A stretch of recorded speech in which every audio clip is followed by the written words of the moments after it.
नमस्कार हरि प्रेमियों, आपका स्वागत है। हरि प्रेमियों, कैसे हैं आप? उम्मीद है आप सब अच्छे होंगे। आइए आज का प्रसंग शुरू करते हैं। आज का प्रसंग है श्रीमद् भगवत गीता अध्याय 9। हरि प्रेमियों, वीडियो को अंत तक जरूर देखना। अगर आप चैनल पर नए हैं तो प्लीज़ सब्सक्राइब कीजिए और बेल आइकॉन को ज़रूर दबाइए ताकि आप तक हमारे सारे नोटिफिकेशन पहुंचते रहे। हरि प्रेमियों, आइए जानते हैं।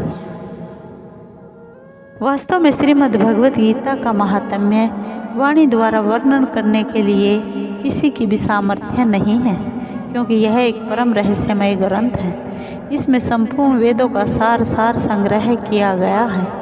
जो मनुष्य शुद्ध चित्त होकर प्रेम पूर्वक इस पवित्र गीता शास्त्र का पाठ करता है, वह भय और शोक आदि से रहित होकर श्री विष्णु धाम को प्राप्त कर लेता है।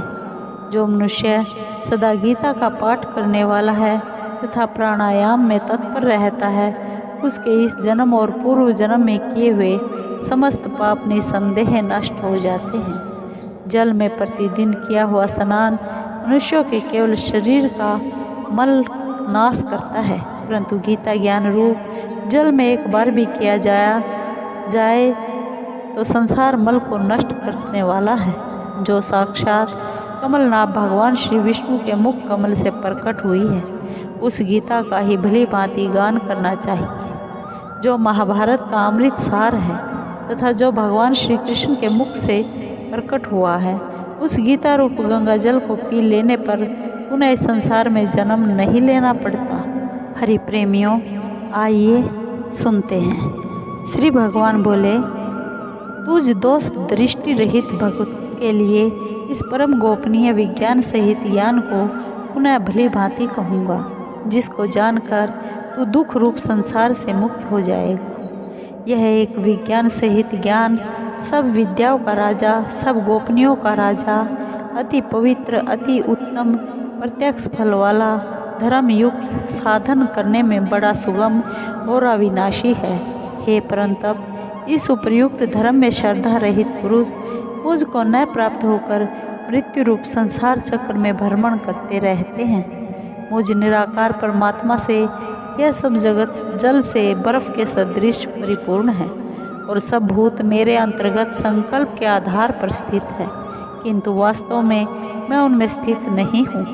वे सब भूत मुझ में स्थित नहीं है, किंतु मेरी ईश्वरीय योग शक्ति को देख कि भूतों का धारण पोषण करने वाला और भूतों को उत्पन्न करने वाला भी मेरा आत्मा वास्तव में भूतों में स्थित नहीं है। जैसे आकाश से उत्पन्न सर्वत्र विचरने वाला महान वायु सदा आकाश में ही स्थित है, वैसे ही मेरे संकल्प द्वारा उत्पन्न होने से संपूर्ण भूत मुझ में स्थित है, ऐसा जान। हे अर्जुन, कल्पों के अंत में सब भूत मेरी प्रकृति को प्राप्त होते हैं, अर्थात प्रकृति में लीन होते हैं, और मैं कल्पों के आदि में उनको फिर रचता हूँ।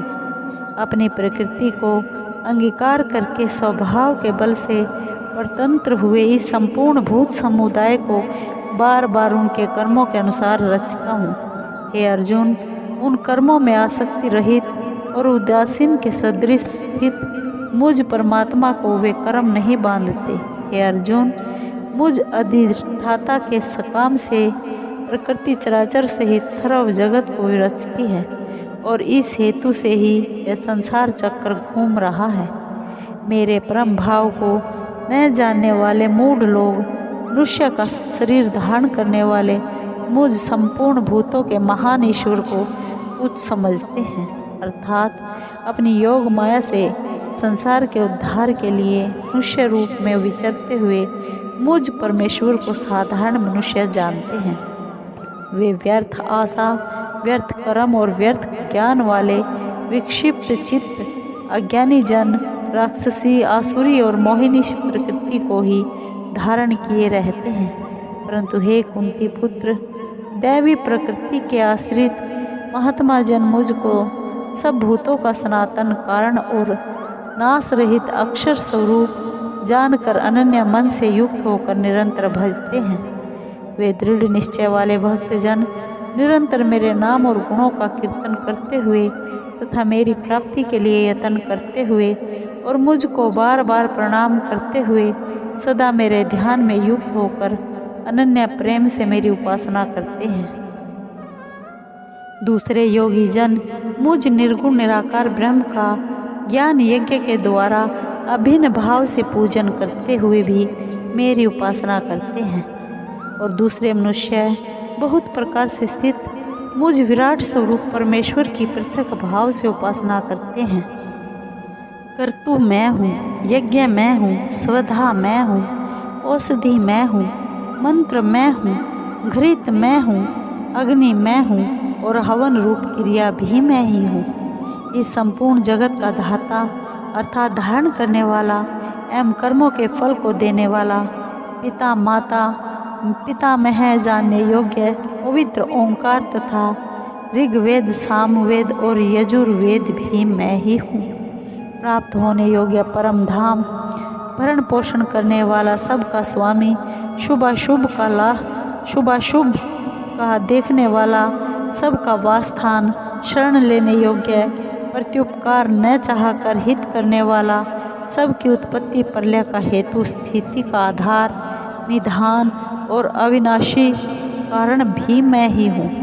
मैं ही सूर्य रूप से तपता हूँ, वर्षा का आकर्षण करता हूँ और उसे बरसाता हूँ। हे अर्जुन, मैं ही अमृत और मृत्यु हूँ, सत्य और असत्य भी मैं ही हूँ।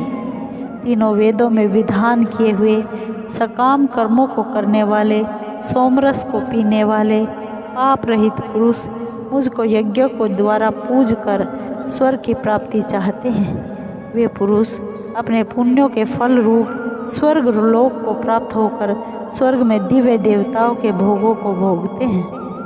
वे इस विशाल स्वर्गलोक को भोग कर पुण्य क्षीण होने पर मृत्युलोक को प्राप्त होते हैं। इस प्रकार स्वर्ग के साधन रूप तीनों वेदों में कहे गए हैं।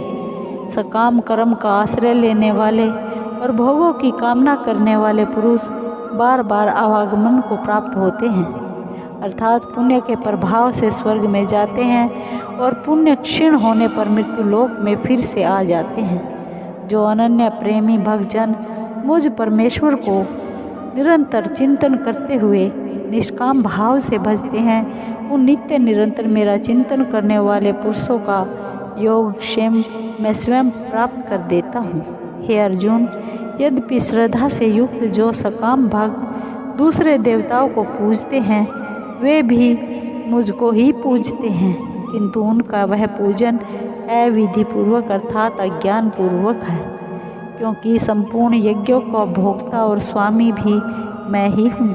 परंतु वे मुझ परमेश्वर को तत्व से नहीं जानते, इसी से गिरते हैं अर्थात पुनर्जन्म को प्राप्त होते हैं। देवताओं को पूजने वाले देवताओं को प्राप्त होते हैं, पितरों को पूजने वाले पितरों को प्राप्त होते हैं, भूतों को पूजने वाले भूतों को प्राप्त होते हैं और मेरा पूजन करने वाले भक्त मुझको ही प्राप्त होते हैं। इसलिए मेरे भक्तों का पुनर्जन्म नहीं होता। जो भक्त मेरे लिए प्रेम से पत्र पुष्प फल जल आदि अर्पण करता है, उस शुद्ध बुद्धि निष्काम प्रेमी भक्त का प्रेम पूर्वक अर्पण किया हुआ वह पत्र पुष्प आदि मैं सगुण रूप से प्रकट होकर प्रीति सहित खाता हूँ। हे अर्जुन, तू जो कर्म करता है, जो खाता है, जो हवन करता है, जो दान देता है, जो तप करता है, वह सब मेरे अर्पण कर। इस प्रकार जिसमें समस्त कर्म मुझ भगवान के अर्पण होते हैं, ऐसे संन्यास योग से युक्त चित्त वाला तो शुभाशुभ फल रूप कर्म बंधन से मुक्त हो जाएगा और उनसे मुक्त होकर मुझको ही प्राप्त होगा। मैं सब भूतों में संभाव से व्यापक हूँ, न कोई मेरा अप्रिय है न कोई प्रिय है, परंतु जो भक्त मुझको प्रेम से भजते हैं वे मुझ में हैं और मैं भी उनमें प्रत्यक्ष प्रकट हूँ। यदि कोई अतिशय दुराचारी भी अनन्य भाव से मेरा भक्त होकर मुझको भजता है तो वह साधु ही मानने योग्य है, अर्थात क्योंकि वह यथार्थ निश्चय वाला है, अर्थात उसने भली भांति निश्चय कर लिया है। परमेश्वर के भजन के समान अन्य कुछ भी नहीं है। वह शीघ्र ही धर्मात्मा हो जाता है और सदा रहने वाली परम शांति को प्राप्त होता है। हे अर्जुन, तू निश्चय पूर्वक सत्य जान कि मेरा भक्त नष्ट नहीं होता। हे अर्जुन, स्त्री, वैश्य, शूद्र तथा पाप योनि, चांडाल आदि जो कोई भी हो, वे भी मेरे शरण होकर परम गति को ही प्राप्त होते हैं। फिर इसमें तो कहना ही क्या है। जो पुण्यशील ब्राह्मण तथा राजऋषि भक्तजन मेरी शरण होकर परम गति को प्राप्त होते हैं, इसलिए तू सुख रहित और अक्षण भंगुर इस मनुष्य शरीर को प्राप्त होकर निरंतर मेरा ही भजन कर। हरि प्रेमियों, 9वां अध्याय समाप्त हुआ। हरि प्रेमियों, आपको ये वीडियो कैसी लगी?